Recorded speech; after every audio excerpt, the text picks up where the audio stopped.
Hello, ladies and gentlemen, and welcome to the Smark Tank. I am Shannon Epstein alongside the wondrous one, Bob Black. What's up, guys? We're here again to talk about some professional wrestling. Yeah.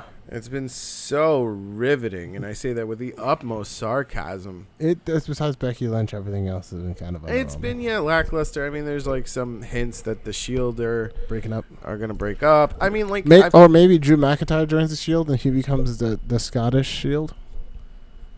I mean, that's cool, actually. You know, like...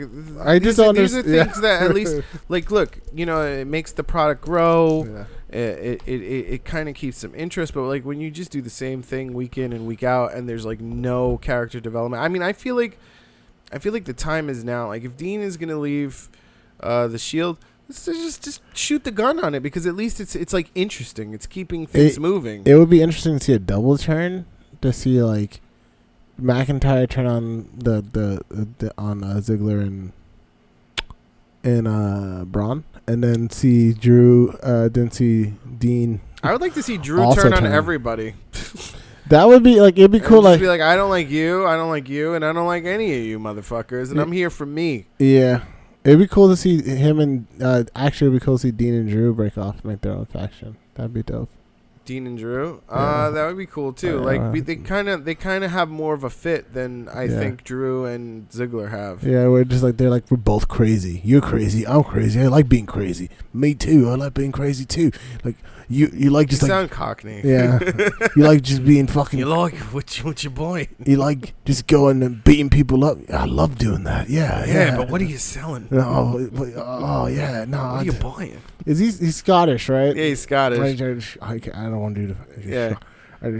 My name is Drew McIntyre. Drew McIntyre. Just do like the fucking the Sean Connery accent. Something I don't know. Yes. I would like to see Dean, that. I like the dissension that they're trying to promote within the Shield. I think that's pretty cool. It's just not, it's just not happening quick enough, like, and then they've got these fucking pay-per-views, these super showdowns and crown jewels. Well, we know they want to keep the Shield around at least till TLC.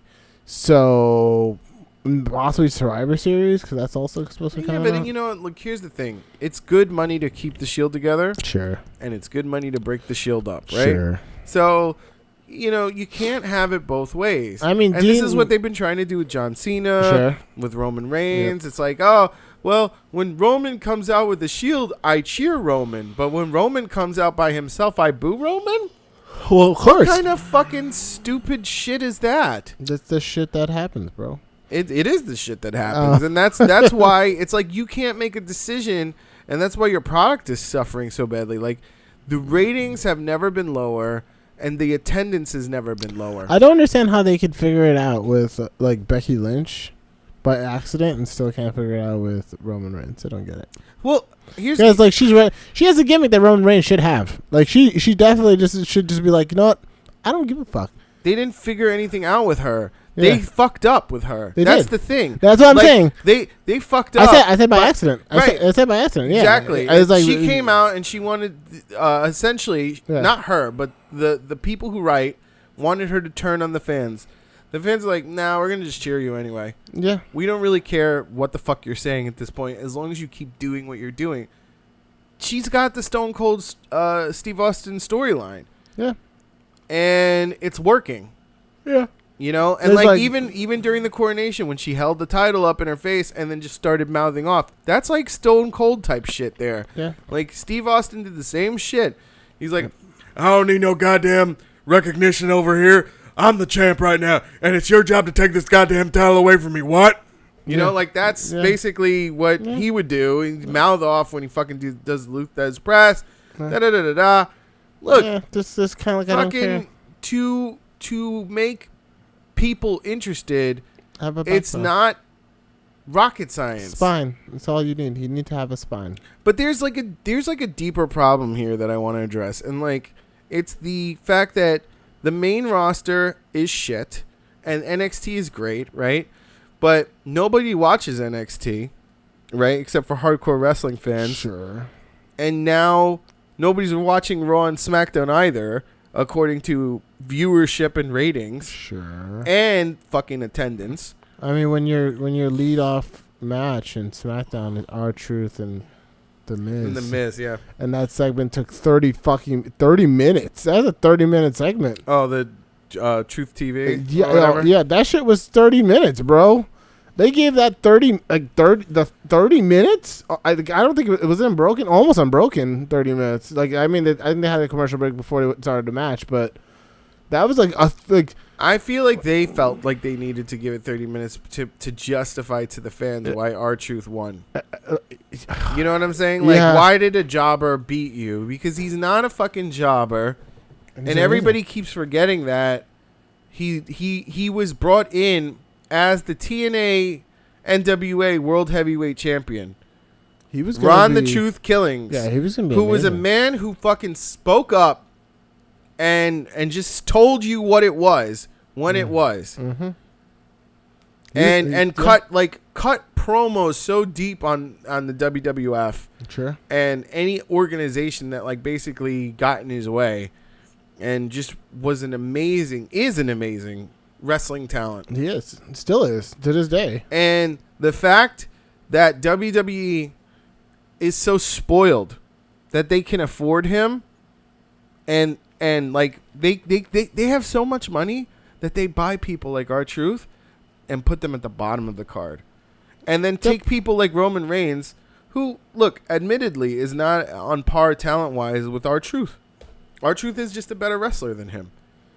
I'm not saying as far as fan captivation or charisma or what any of that shit. I have no idea if that's true. I'm talking about pure moveset alone. I see. That's the thing. I haven't seen Roman Reigns anywhere besides the WWE, and that's like. Well, then what I'm seeing in the ring, versus what I've seen him do in the ring. Oh, I mean, because like then we're talking about we're just talking about two different styles of wrestling at this point. Like, you know, sure. Fed style is like, here's the story. We're gonna tell the story from beginning to end, depending on how much time we have.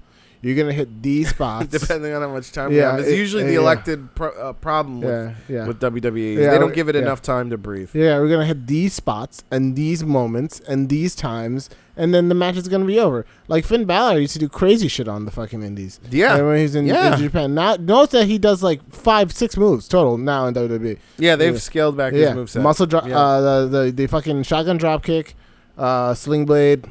Based on this comparison, I would say Finn Balor is a better wrestler than Roman Reigns too. I mean, based on that, that data. I mean, that's the thing. Is like we've never seen Roman Reigns in an indie match, and we probably never will. I mean, we've never seen him in a match where like he really had to dig deep, and it was like, oh my god, this is like for pride. He's had like, all right, before his whole run with fucking facing Brock Lesnar every single fucking month. He had matches with wrestlers who are really good. Like let's not forget that his matches with AJ Styles, where those matches were really fucking good, where he like acquitted himself quite well. And this is coming from someone who's like, I'm not a huge Roman Reigns fan, but like that's like saying John Cena only has 5 moves. I have been on record as not spitting in his face, and not spitting in Roman's face. Yeah. I'm saying he's good. I'm not saying he is. I'm saying he is not as good as R-Truth and Finn Balor. I'm saying that we will never know because R-Truth. Yeah, no, I understand. You're saying that the data is not really able to be quantified in the same regard. Exactly. Because previous organizations like New Japan and TNA to reference like what these guys can do. Sure. Yeah. I mean, more specifically, what R-Truth can do if he had the main title. Yeah. Now, look, they just don't see it. But how spoiled is WWE that they can afford somebody like him, somebody at his top tier talent level, and put him at the bottom of the fucking card? Absolutely, yeah. To rot. I agree. To not even be able to beat The Miz for the segment of Truth TV. Like, anybody should be able to beat The Miz for that. Come on. I agree. Like, Miz TV, it was great. It got him over, but, like, he doesn't actually need it because it's doing the wrong thing for The Miz. It's actually making The Miz more popular because they go along with him. They say, and Miz TV. They say Miz TV with him, and then he says it afterwards to try to be a heel, but he's not a heel. He's just like being a little heelish by saying it after them, even though they say it for him, which is what he really wants. He's getting cheap heat. Yeah, it is what it is. Well, he's also getting a cheap pop. He's getting cheap pop, cheap heat. I mean, everything in WWE is cheap right now. You know, it really is. Yeah. I mean, it's so timed in the segments that it doesn't feel raw. Yeah, no. It's so like this is my thing when it comes to like all performers now, because like. Are we gonna sit there and say that Braun Strowman's a better wrestler than Ron the Truth Killings? Probably not. I would say that Ron the Truth Killings is a better wrestler than Braun Strowman. Yeah, absolutely. Yeah. But that's because Braun Strowman is green still. I mean, number one, and two, he's a different type of wrestler. I mean, even if he was in the Indies, there's a question of whether what's his moveset? Does he have a moveset of like Keith Lee? I don't think so. No, not at all. And Keith Lee is cutback moves when he got to WWE.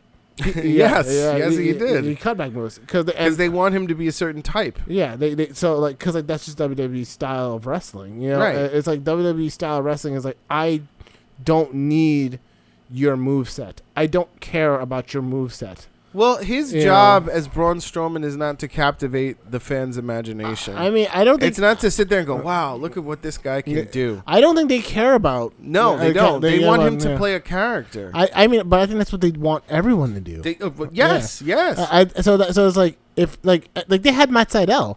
They had Matt Sydal for, what, like 5, 6 years? 7 years? Evan Bourne? Oh, okay, yeah. I was like, who's Matt Sydal? Matt Sydal's amazing. Sure. Matt Sydal can do shit... like in that ring that makes you go like he can captivate your attention and imagination. He's like Ricochet. Like he's like you're just like what the fuck is this? How is this guy a human being? Like this guy should be in the Olympics. He's the man that gravity forgot. Yeah, he should be in the Olympics. He's that character. He should be a fucking diver, Olympic diver. That's what he should be because or like a fucking high jumper or some shit.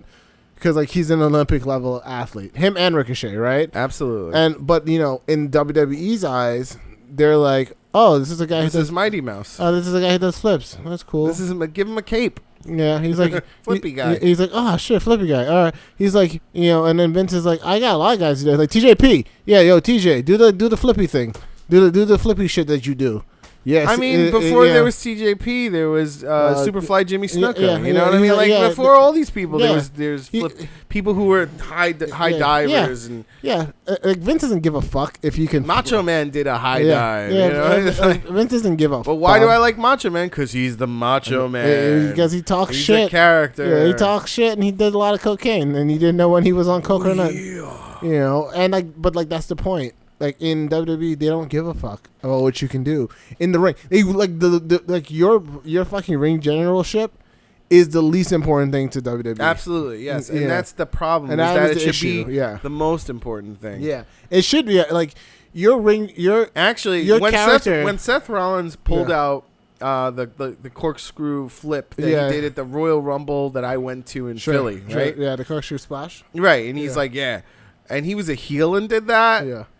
That shit was amazing. I'm sure, but like he could do that. He's been doing that for his. I know, but I'm saying it wasn't how he pulled it out. Yeah. It was when he pulled it out. Sure, you know what I mean. Like it made it feel special because he didn't do it all the time. Sure, and he's like, I got a lot of moves like that, and I break them out when I feel like it. You know, and did it in a heel way, so that kind of made sense.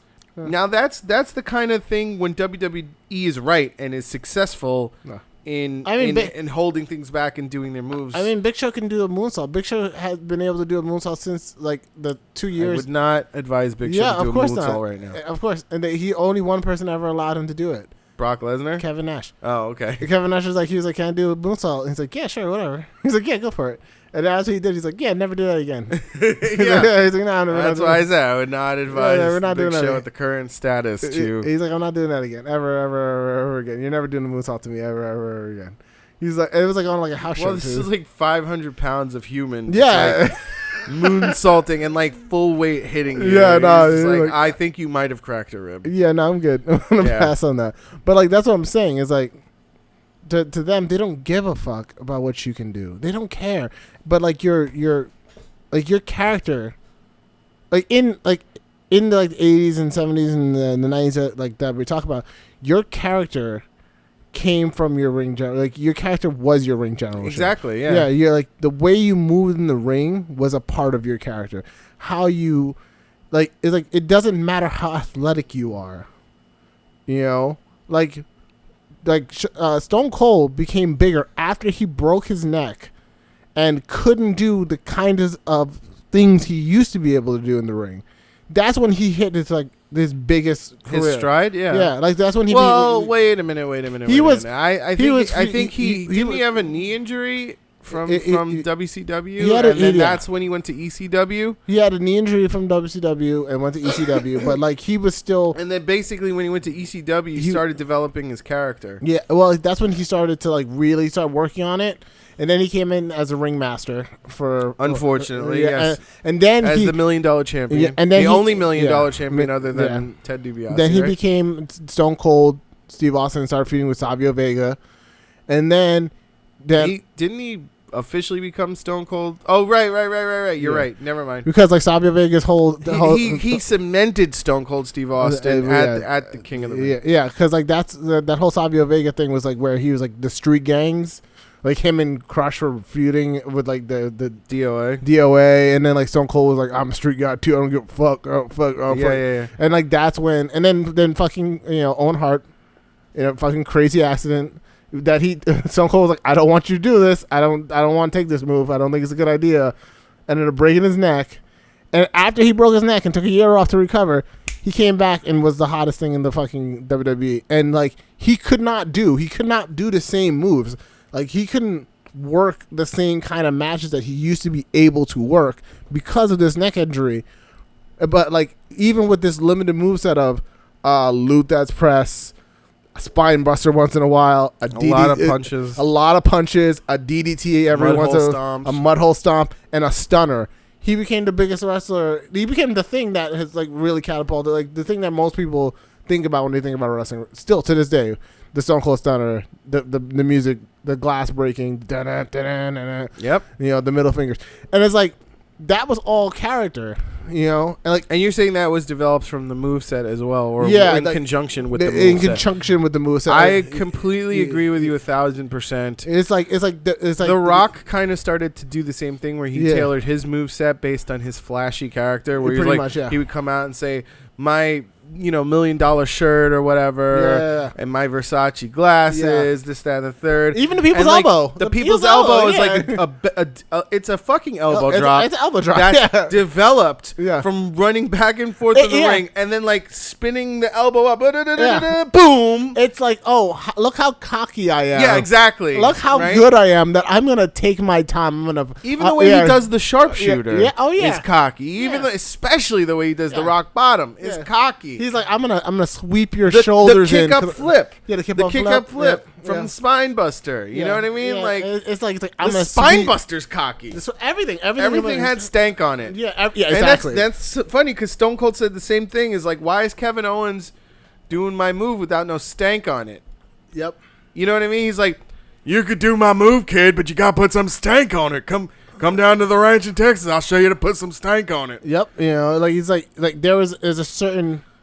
Like there was like everything had a character. He's like, I'm gonna sweep your shoulders in because I want to make sure that my when I run over your body to do this elbow drop, but that your straight shoulders don't trip my legs. You know who I feel has the moveset that goes along with their character right now? Yeah, probably one of the strongest people in the WWE right now is probably AOP. AOP definitely. AOP's moveset very much matches their Tasmanian-like gimmick.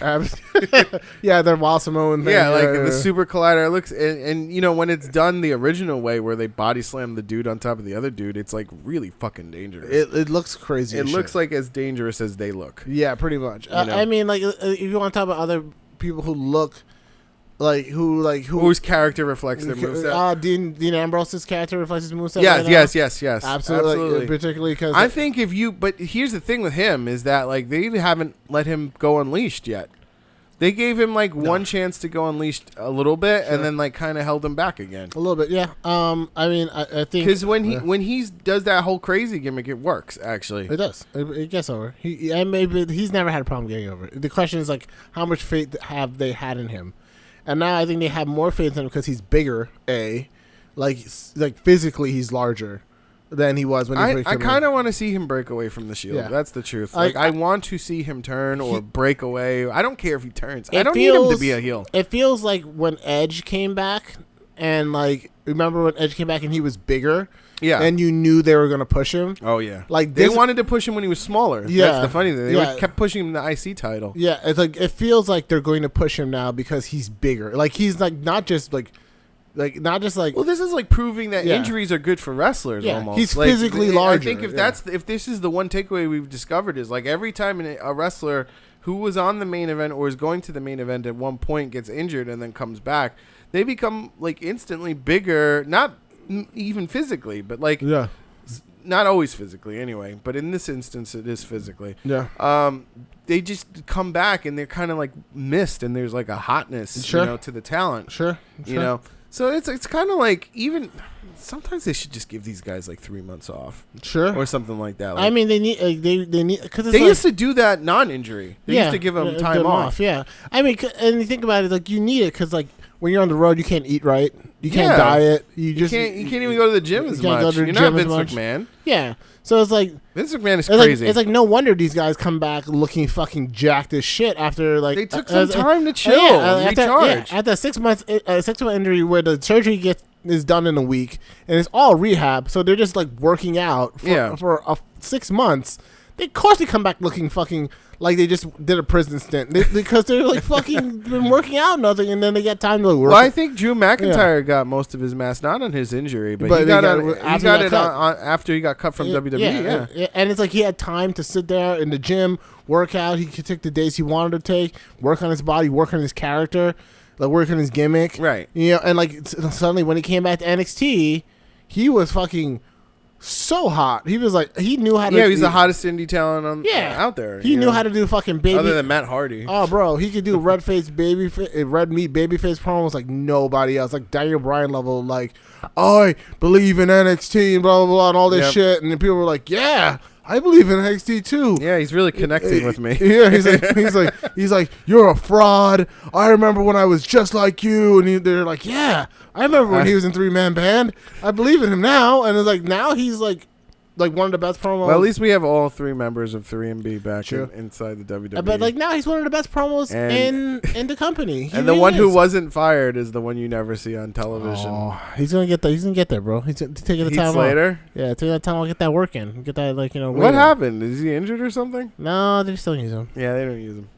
Even though he got over like twice.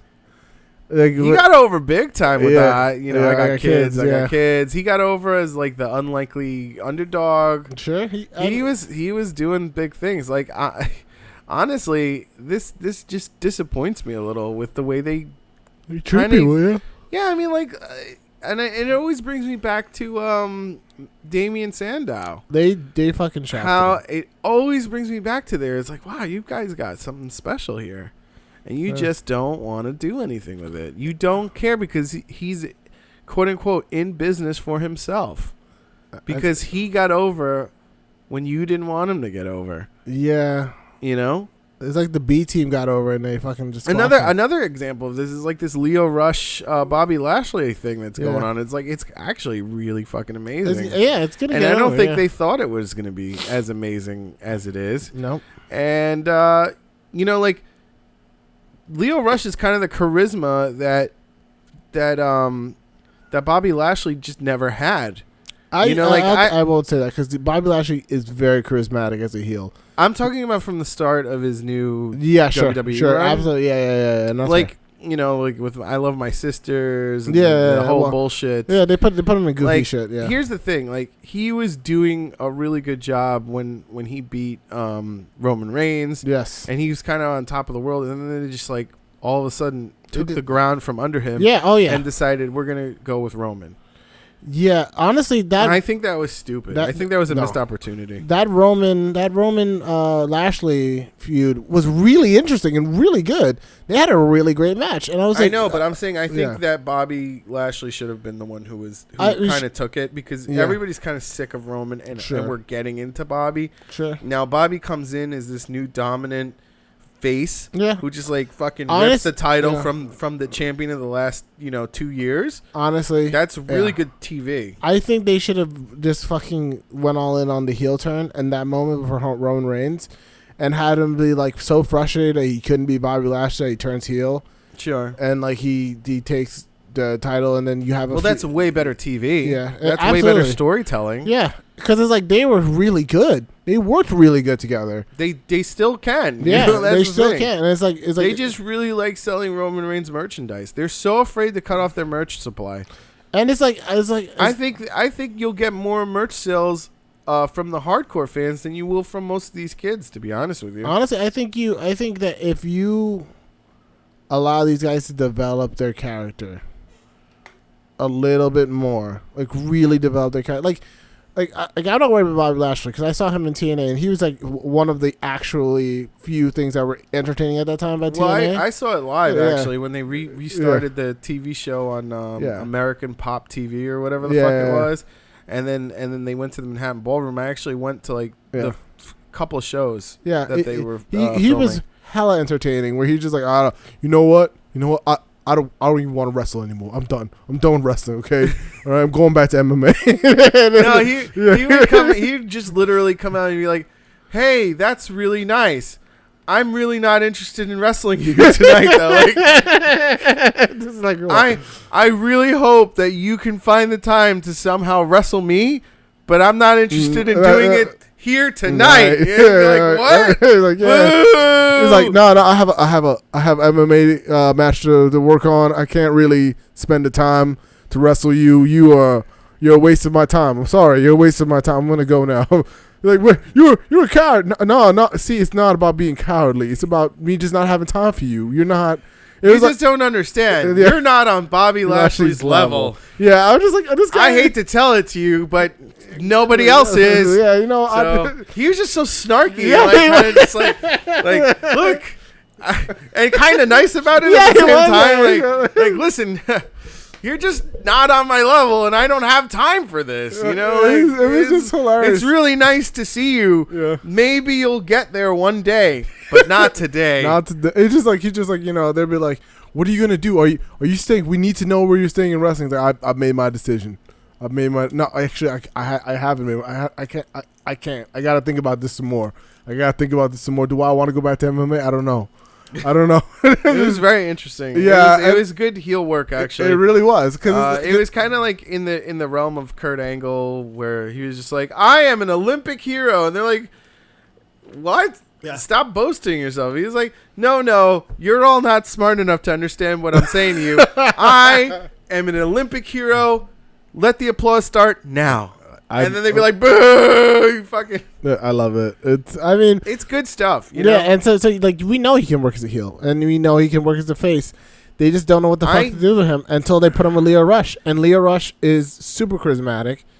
And is he? Yeah. And so it's like he's like in his stride right now too, and not only is he charismatic, but he can work. He can work. Doing triple flips. He can work a room, man. Doing triple flips, doing fucking crazy head scissor, Tobocon Holios and shit. This is beautiful. It's beautiful. He's just like, when you say Tobocon Holio, I'm like, oh man, what's his name from NXT? What's the announcer?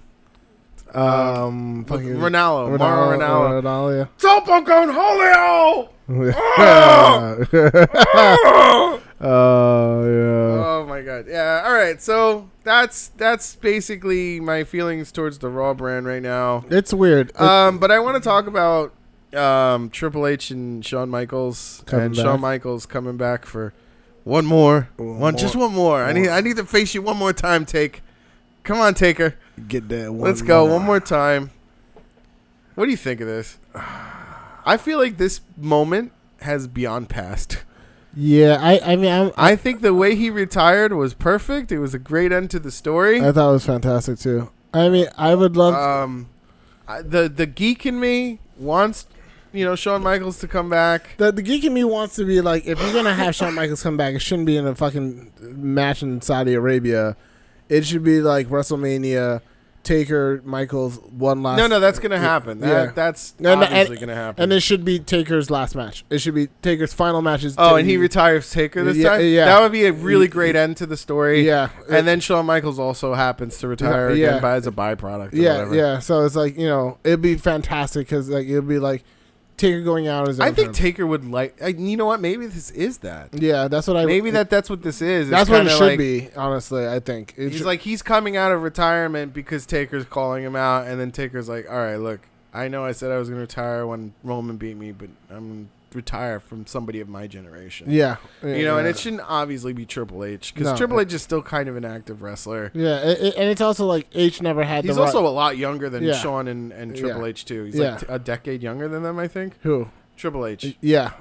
So it's he's like what in his early 50s, or late 40s, and then they're like in their early 50s, late 50s, late 50s, both of them. Yeah. So it's also like it completes the story because like Triple H has never been really the main antagonist for the Undertaker. Like the two that would make sense is Shawn Michaels and Kane, right? Those are the guys you're like, okay. Well, Kane is like also kind of on his way out. He's like the mayor of Knox County. Yeah, like, if you're like, oh, who should retire? The only reason he's wrestling is so he can get like political campaign contributions at this point. Yeah. Like if you're like, who should wrestle Taker? It should be like you, or who should retire Taker? Like Kane, Shawn Michaels, and maybe Brock Lesnar. I don't even think Kane should retire. Undertaker, because I feel like there was more of a special thing going on with Shawn Michaels and Undertaker. Yes, and like Shawn Michaels' tale was the tale of redemption, where he fell off to drugs, found Jesus, came back. And kind of like the WWE almost dubbed him like the chosen son that has come back to wrestle his heart out, and he's not the Heartbreak Kid anymore, but he's the redeemed found man. Yeah, absolutely. And then like Taker was kind of like the wall or the thing that would stop him from getting that final goal or something like that. Sure. And then he said, all right, cool, I'm going to go out. I'm going to risk my career. And it didn't pan out. Sure. But it was fine because it was a beautiful story. It was beautifully told. And now it's kind of like, all right, well, Taker's looking to leave. And he needs one last guy. Yeah, and I think Roman Reigns ain't that guy. I mean, Roman Reigns is of the new generation. The new, there's like almost two WWEs right now. He's got like 5 or 6, 7 to 8 years before he's even capable to being like the guy to put Taker down. Right. Yeah. Well, he did put him down, but but it was a torch passing thing. Well, really, it was Lesnar who put Taker down. If you really want to get like really, really, really, really real, because like once this. Well, Lesnar's closer to age. To Taker than fine. Yeah. But Lesnar's also young in the sense that he was also kind of carrying the brand. Sure. Or that's what they were giving him all that money to do. Yep. Which he did horribly. I mean, he was the worst champion that ever was, in my opinion. I mean, it's a contrast from when he first came in, when he was like a really great champion. You know who I think held the brand, realistically, was Kevin Owens and Jericho. They definitely They were the fucking people who held the brand, and it was fun and interesting when that happened. And then when you had fucking Lesnar, quote-unquote, carrying the brand, you never even saw the dude. So it's like, what is this? What is this all for? It's pretty trash. And I'm not gonna go out on a limb and be like, oh man, thank God Roman has it now because the brand is so much better. It's okay, you know what I mean? But who is the best out of all the Universal Champions? Kevin Owens, hands down. Kevin Owens and basically Jericho. There's an actual story there. Yeah. Now I kind of lost my place and put myself on a tangent, but it almost feels like there's two Raws going on. There's the end of the Attitude Era Raw, which is the Triple H storyline, and then the rest of it. And I have to say, the end of the Attitude Era Raw is like way fucking more interesting to watch. It's kind of, it even feels like the promos that they cut are just a little sharper and a little deeper than the rest of the guys. And it's because they have that like, oh well, we're like 20-year veterans at this, like. We can kind of say and do whatever the fuck we want at this point. Yeah, they can talk, And that's wrestling. That's what wrestling should be. It's we can talk. And they also came up with the age where it's like you didn't have writers writing your promos. You had to you know, you had to be able to. Well, cut it's a not. promo. It's like when you walk in the back room and you know, and like this is probably why CM Punk got so over, or at least I'd like to imagine, because he would literally say, "I wouldn't say this like this. Can we rewrite this in a way? Because otherwise, I'm not even going to go out there and say it." Yeah. And I feel like more of the guys should just do that. You Pretty know, like much, most yeah. of them are probably afraid for their place on the card, and feel like if they cause too much trouble with the writers, that the writers aren't going to write for them anymore, and that the bookers aren't going to book them that week, and you know, whatever. No, you got to take a shot. But when you're yourself. like Drew McIntyre is like, nah, look, you know, I imagine Drew McIntyre would go back and be like, look, I'm not going to say it like this. This is how I say it. Can we work together? Sure. You know? Yeah, I mean, you have to. Like, you got to take a shot on yourself. And if the guy's like, no, you got to say it like this, you know? You got to say banana bunkus and stuff. You're just like... Suffer and succotash. You're like, okay, I'm going to go talk to Vince because I can't. No. No, but Vince McMahon was the one who wrote that. I know. So... Suffering succotash. You're like, what? Huh? You saffron suffering succotash son of a fish. You saffron sucker. How dare you? I'm like, what? You goddamn rhinoceros pizzle. I will thrash you. I'm just like, what the fuck is this shit? It's bad. It's pretty bad. Yeah. I don't know. I like it. I'm a fan of the Attitude Era boys coming out and doing their thing. Yeah, well, you know, I feel like they should do promo classes where they just learn to cut promos on each other. Oh, like they do in NXT, NXT, or yeah. had Dusty Rhodes running for like I don't know, a decade, a decade and then had all the modern talent take, and then move on to the main roster, Sure. and yet still get taken aback. Yeah, pretty much. And can't talk. Yeah, sure. He's like, yeah. Sounds like a good idea. Sounds like NXT is the wrestling school that you want for your future. Pretty much. And then when you get to the main roster, can't do any of that shit. Nope. So then we get Truth TV. Yeah, well, we got some other big news happening in NJPW. What's going on with NJPW? Jay White turned on Okada. Okada. Okada, Yeah. on the Rainmaker. And Gato. Gato came out and helped him. See, that's interesting storyline. That didn't even take much time. Because Jay White beat Hiroshi Tanahashi and Okada. What, G1? The G1, yep. Yep. So, he might be coming for the briefcase. The briefcase? The G1 briefcase that guarantees a title shot at Oh, are they giving a briefcase now? I thought they just like when you got a briefcase that has a contract in it. how long has that been going on? It's been going on for the last couple of years, I think. That's how not into NJPW, I guess Yeah. So he might be. I didn't know it was a Money in the Bank so situation. he might be coming to take the. So wait, who won the G1? Hiroshi Tanahashi. Oh, okay. Oh, That's interesting. Yeah, Tanahashi. That the ace is back on top again. It's gonna be interesting. So wait, so Jay White is gonna try to beat Tanahashi for the G1 briefcase. Possibly. We'll see if they make the match. They probably make the match. Sure you can make the match, but like. They might. And what does that mean? That means he's gonna face Omega. Omega. He might actually go. They might actually go ahead. I like to see put Jay White on. Jay White versus Omega. Actually, they might actually put it on him and like have him go face Omega at Wrestle Kingdom. That would be cool. Yeah, I think they might do it. But then what? You make Jay White the world heavyweight champion, and then they like him. Omega leaves to go to WWE. Possibly, they like him. They really like Jay White. There's a reason he's really really good. You know, and he does this Sister Abigail. I think he can not carry the brand like the way Omega can. That's the truth. I think they would be better off. Like if Okada has no intention of ever leaving and going to WWE or another place, they should put it back on Okada. Eventually, yeah. That's what I would say to do. But honestly, Jay White is fucking superb. Like he's very cool. His gimmick is really dope. Switchblade. His name is Switchblade. I mean, how fucking cool is that? That's like 90s cool, you know? Yeah, Switchblade, Jay White, yeah. Switchblade. Yeah.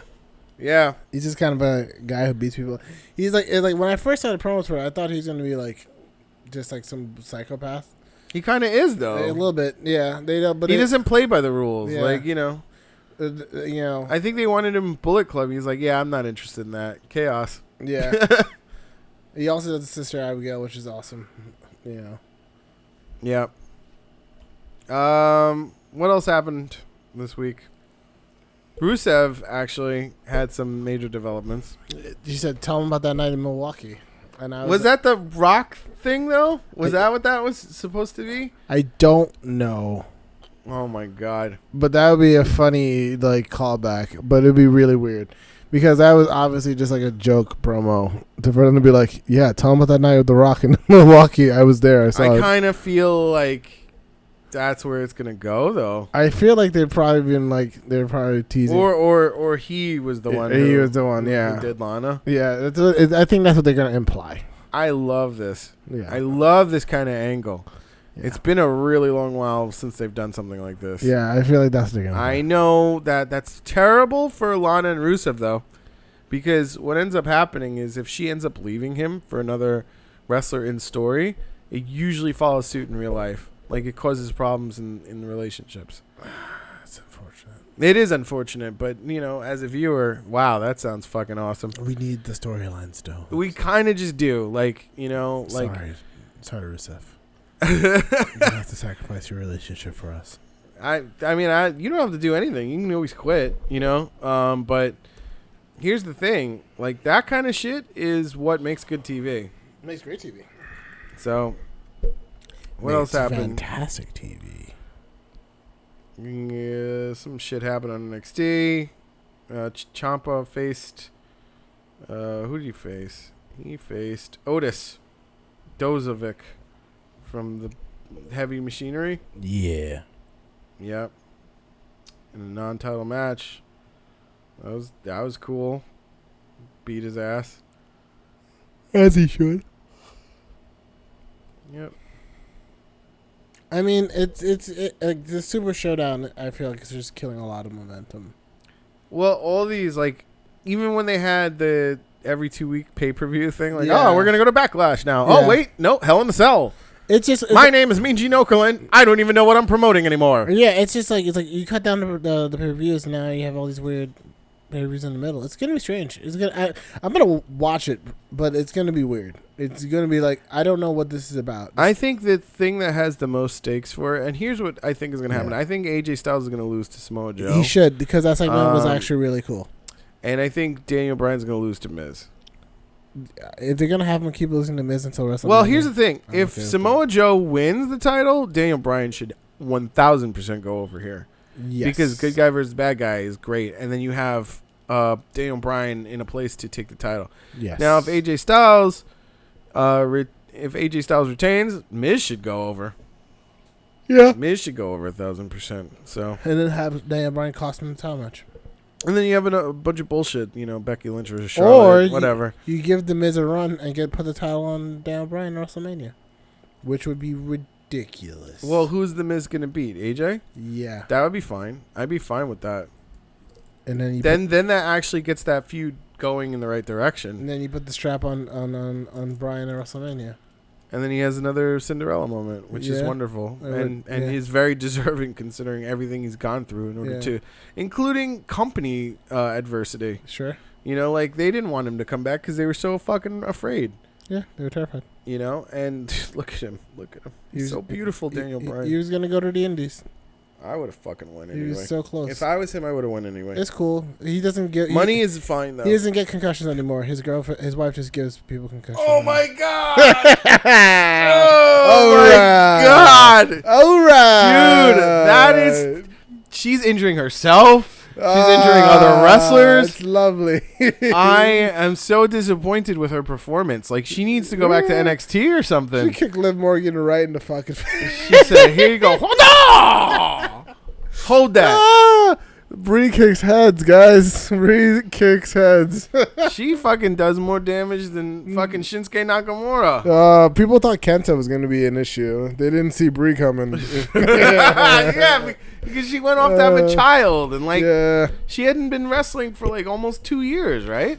Yeah, pretty much. People were She's got so much ring rust right now. People were like, Daniel Bryan kicks heads. Look, she used to be a much safer wrestler, but she also used to, it kind of looked weak when she did moves. Sure, you know what I mean? Of course, yeah. So she wanted to make people understand. now she's like, I'm back. What up? Take this, Liv Morgan. Take this kick to the face. And Liv Morgan's so green that she's like, I'm trying here, Brie, but she's like, I'll just kick me in the face. But she's tough though, man. She ran back in the ring. She's like, I'm gonna take this triple suplex.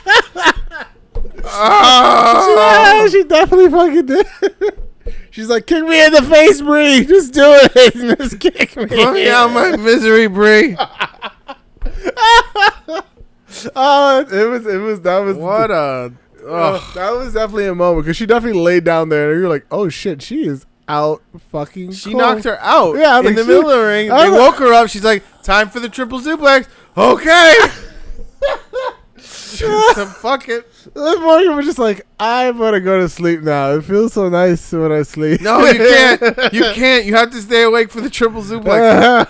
I'm trying here, but I'm losing ground. She's like, oh, I'm Jersey strong and Jersey tough, but my brain is shutting down. She's like, Brie, why are there 3 of you now? There's a third There's Bella. so many Bellas in this ring. I only thought there was 2. Oh my god! Actually, when did you become quadruplets? Yeah, we should stop. That was a very crazy moment. Yeah, but like, you know what, man? If you can't laugh at life, what can you laugh at? Yeah, it's true. It's like, true. What are you gonna do? I mean, like, I'm not saying like she deserved it. I know. I want to wish Liv Morgan a speedy recovery. Yeah, no. Yeah. I mean, like, this could have ended her career. Yeah, probably. You know, like. Yeah, that's crazy. I was like, oh man. I wish nothing but the best for her. I wish nothing but the best for Brie Bella as well. Well, I wish that Brie Bella would not injure fucking humans as much it was a botch, guys. It was a botch. Anyone can botch. Right? Let me ask you a real quick question because we also have the women's evolution coming up. What do you think about the potential tag titles? I like it. We've been talking about this for weeks. I'm glad they haven't officially announced it yet, but they should fucking go for it. I love the idea that it's defended on all 4 brands. I actually think they should do that with the men's tag titles. Yeah. Just defend it everywhere. Yeah, I think they should defend it on NXT. You know, whatever. I think the men's tag titles should just be. It shouldn't be SmackDown Raw tag titles. It just should be tag titles. WWE tag. I mean, they already kind of split the brands in that sense. Anyway, I think I've been a fan of champions being on all brands. I like the idea of having one uniform tag team champions that appear on both brands, so that these. I mean, I understand it's going to be difficult because you can't have. I think there should be universal champions as well. Here's the thing. Yeah, I like the idea of SmackDown and Raw exclusive titles. So that I like that for the United States, and I like that for the Intercontinental. Sure, but I think the Universal / World Heavyweight Championship should be defended on across brands. I think the issue with them is they often do shows in 2 different cities. Right. So that would be an issue because they want to maximize the profit. So that would probably be a problem. You're saying for Raw exclusive and SmackDown exclusive events? That's why. But that's why I say, like, don't make it you could even make it a title one step above, but have one.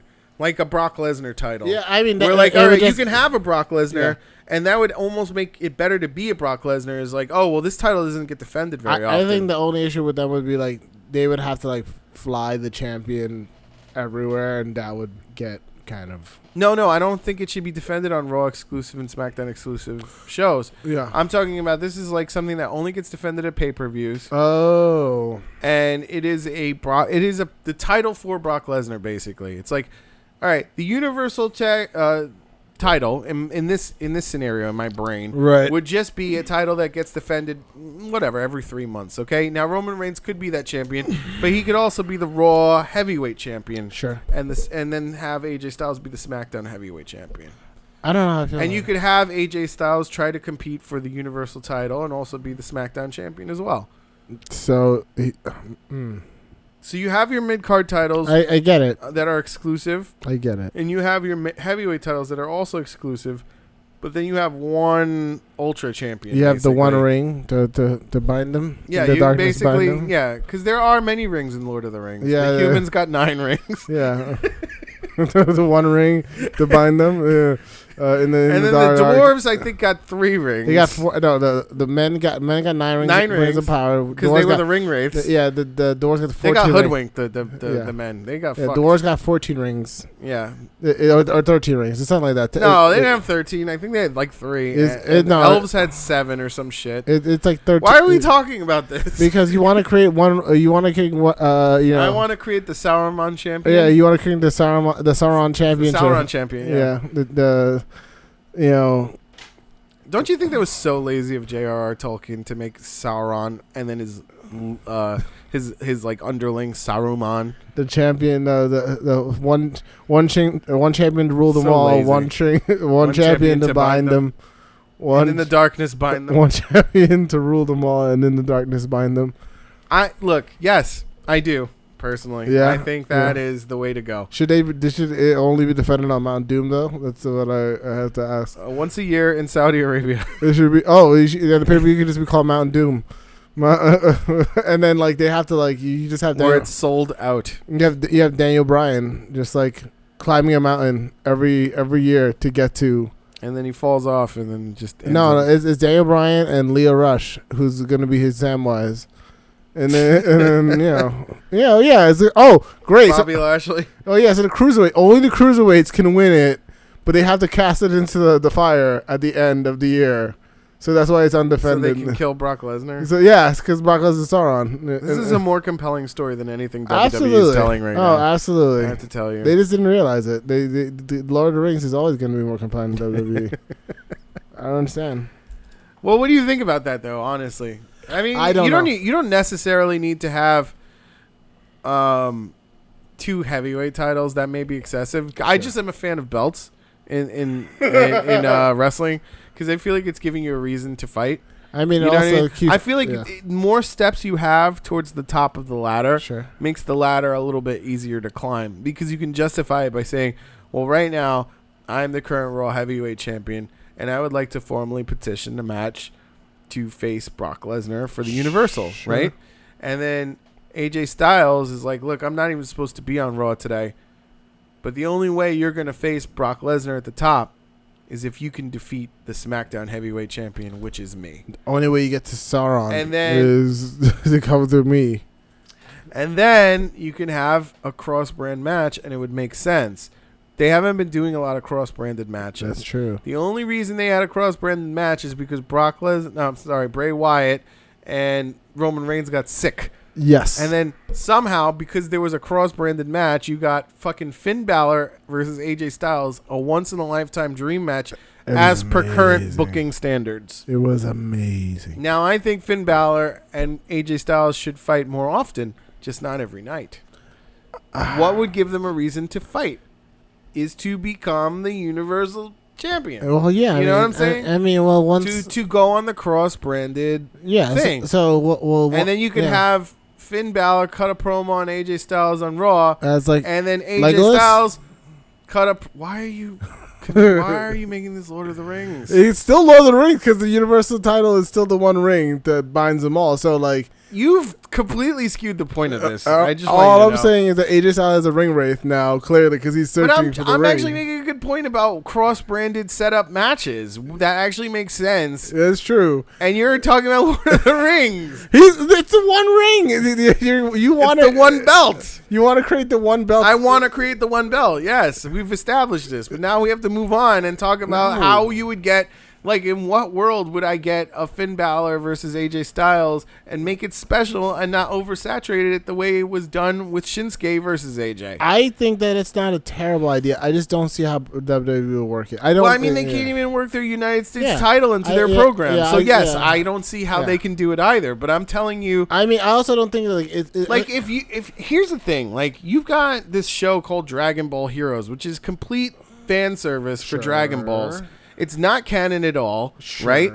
And all it does is explore strange theories that would never fucking happen in the regular Dragon Ball universe, right? Yes. Why can't you have something like that within the WWE where you get strange matches that you'd normally not get? We do. And it's not called Mixed Match Challenge. I was going to just say that. I knew you were going to say it. That's why I cut you off. I was like, and it's not called Mixed Match Challenge. You already have it, bro. The Mixed Match Challenge is amazing. It's not amazing. Have you not been checking Facebook Live? It's great, bro. No, I haven't been. I have not been watching. Look, after the first Mixed Match Challenge, I was like, okay, this is pretty cool. Then they brought it back, and I was like, whoa, too soon, man. We just finished this. You know? Nah, bro. We got to do it again. It's like bringing back the Cruiserweight Classic. It's like, we just did this, and you do it every week, and no one watches. No one watches.